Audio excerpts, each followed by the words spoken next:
김건희 여사 관련 의혹을 수사하고 있는 민중기 특검팀이 대검찰청과 국수본, 공수처에 사건 이첩을 요청했습니다.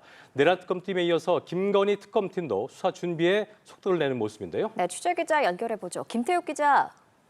네, 김건희 여사에 대한 각종 의혹 관련 수사를 맡은 민중기 특검팀이 본격적인 수사팀 가동에 나섰습니다. 김건희 특검팀은 오늘 대검찰청과 경찰청 국가수사본부, 고위공직자 범죄수사처에 김 여사 관련 사건 이첩을 요청했다고 밝혔습니다.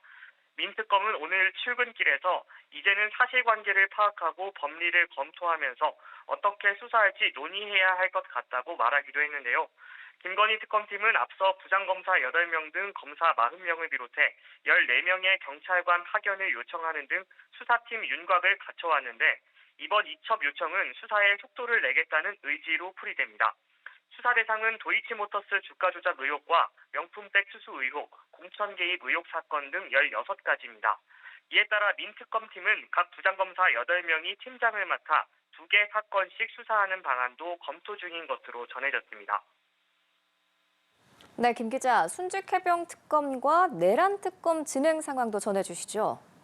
네, 순직해병 수사 외압 사건을 맡은 이명현 특검은 잠시 뒤인 오후 2시 오동훈 공수처장과 면담을 진행할 예정입니다. 이 특검은 순직해병 사건 수사 경험이 있는 검사와 수사관 파견 규모, 기록 인계 등을 논의할 것으로 보입니다. 또 오늘 중 윤석열 전 대통령 사저 옆 건물에 100여 명이 근무할 특검 사무실 계약을 마무리할 예정인데요. 사무실에 입주하는 대로 군 검찰과 공수처로부터 수만 쪽에 달하는 수사 기록을 넘겨받아 사실관계 파악에 나설 전망입니다. 이 특검팀은 여기에 군 검찰이 2심 재판 공소 유지 중인 박정훈 전 해병대 수사단장의 항명 사건을 넘겨받는 문제도 고심 중인 것으로 전해졌습니다.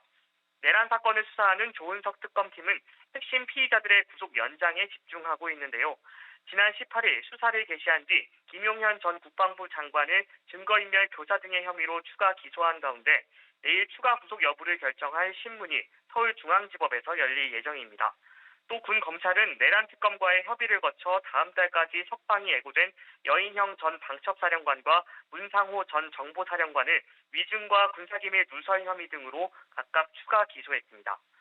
지금까지 서울고검에서 전해드렸습니다.